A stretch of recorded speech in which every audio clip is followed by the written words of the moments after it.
All right, what's good, YouTube? I'm here to bring you guys another update video. They just dropped on September 14th at 3 p.m. They dropped a new Battle Royale Season 7 program with 2 new rewards, a new player program, and a new headliner. So let's break it down. So what do we got? Well, this is the new Battle Royale Season 7 program.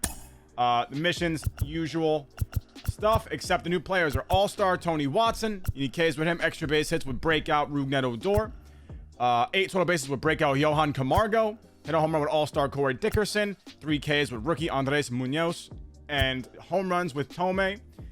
And BR Silver, 76 overall veteran Tome. Extra base hits with Joe Carter, rookie. And hits with All-Star Steven Vogt. Those are the new missions. Now let's go all the way up to things that get interesting. Well, the 80 BR points. The addition of James Paxton and Stanton are here. Al Leiter and Trevor Story as well. Excuse me. So now these guys are available for pickup in the 80 stars reward. Now let's get to the 90. It's Raleigh Fingers Signature Series. I'll be adding him to my pen. He's got great control, solid velo, good pitch mix, and a funky delivery with 109 hits per 9. Very solid card. I will be picking up big old Raleigh. That's probably the best 90-star reward we've had all year in BR, so I am down with that. Now for the new rewards, MVP Cody Bellinger from 2019. So right field, first base, left field, center field. So this card's really fun. It's a solid card. They nerfed him exponentially compared to his finest card that they've dropped in, last year and years before. He's 108, 116 versus righties. So if you don't know what that means, that's 113, 121 when maxed out. That's very, very good. With that swing and a righty heavy meta, solid card. But 89 contact, 125 power versus lefties. I don't know why they nerfed him. I don't. I think he used to have 98 or 99 contact versus lefties on his other card with the same power numbers. 94 contact when maxed out. That's not horrid, but it's just like, if you're a Cody B fan, you love it. Cool. Still a really good card. Yes. Did he come out a little bit late? I think so, maybe. But either way, he's a good reward. Good reward. He's not bad. Insane fielding, obviously. But he's probably a right fielder or first baseman. 84 speed when maxed out with that defense definitely has him he's basically a little bit slower Mookie. Mookie's 85 speed, Bellinger's 84, but they both have the same reaction in fielding. So you will catch him. Although he's bigger, so that might have more of a reach, so he might have a better defensive presence than Mookie Betts. In case you have Mookie Betts just for reference. What are the quirks he has? He's got some pretty good quirks, man. All the way across. So he's a pretty solid card. Then comes Jake Arrieta no-hitter, milestone. Wow. August 30th, 2015. This card is nuts. As you can see, no-hitter card still reigns supreme, guys. It's not even a contest. 118 stamina, 122 hits per 9. So yet another 125 hits per 9 guy with 102K, 95 BB per 9, 90 control, 98 velo, 99 break with a primary sinker and a slider, a 4-seam curveball changeup. He's got the mix. He literally blows every legend pitcher out of the water that we just got in TA4. He blows Pedro out of the water. None of those guys even come anywhere close. If you look at the control for his pitches, they're all really solid, even all the way down to the changeup. You go to the pitch break, and those are absolutely insane, especially on the curveball and the changeup and the sinker. Even the slider, too, man. This card's bananas. It just shows you guys that they have a balancing issue. No-hitter cards are just simply too good compared to other cards. You will see everyone's top 5 at the end of the year. If you just play the game normally, you will have no-hitter cards. Everyone's rotation at the end of the year, if you're using a meta rotation, is going to be all 5 no-hitter cards in DeGrom. Maybe. It's going to be no-hitter cards in DeGrom. That's what it's going to be. Or perfect game cards for Felix Hernandez. They're just too good. And he could hit 4 contact with 32 power versus righties, and he's 30-41 versus lefties. So you get one in the PCI. He might actually take it deep. So I love this card, man. I think it's really good. It's going to shake up the meta a little bit. I like hitting Jake Arrieta too, although he's really solid. I actually enjoy hitting him usually. Maybe he'll carve me up this year with those hits per 9.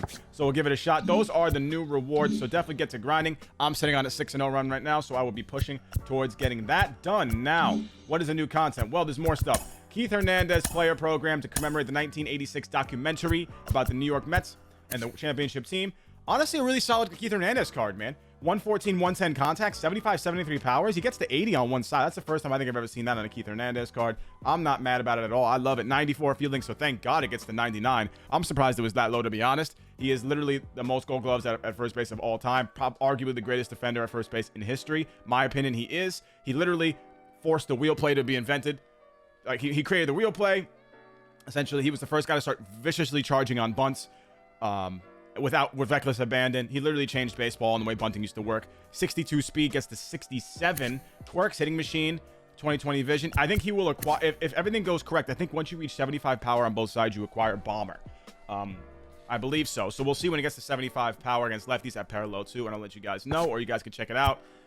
Pretty easy stuff. You can check out his missions if you like. It's the basic player program. So I think it's dope. And the last but not least, what is the new headliner? Well, it's Bobby Witt. Bobby Witt Jr., Future Star, is finally here, guys, and he's awful. Not going to mince words. He's terrible. 84, 89 versus righties. 110, 108 versus lefties. He's a pinch hitter versus lefties at best. I should play All-Star. Then he's sick. Hall of Fame and above. He's dookie. I think his card should have came out a while ago. It's going to look like that, or they should have juiced him a little bit more. Bobby got done dirty yet again. 91 fielding, 94 arm, so he's a diamond defender at shortstop. He's elite, 88 speed, so he's all around really, really well built, but he's really weak versus righties otherwise. I think this card's let down. So that's just my opinion, guys. Obviously, if you differ, that's totally fine. That's just the way I see it. Now, where will these guys fit in the meta? So, Jake Arrieta. If I take my top 5, this is not my top 5 at all, I promise you. But he compares with the likes of Felix Hernandez, Justin Verlander. I do believe if you got Arrieta, he's easily a top 6 or 7 pitcher, guaranteed, probably top 5. He's definitely better than everyone that was dropped recently in TA4, so you will not lose anything. I think you'll see a lot of Jake Arrieta once, he meshes into the game a little bit more. People start picking him up. As far as Cody B goes, I don't see many people using him other because he's harder to get than most, and he's just simply not as good as cards that have released. He doesn't outclass Mookie. Matt Kemp still beats him in my mind. I know it's a righty-heavy meta, but Matt Kemp is just more balanced all around. But he could be a first base option, a pinch hitter. You might see him. I don't know. Vlad Sr. still reigns supreme in right field as the penultimate right fielder, in my opinion.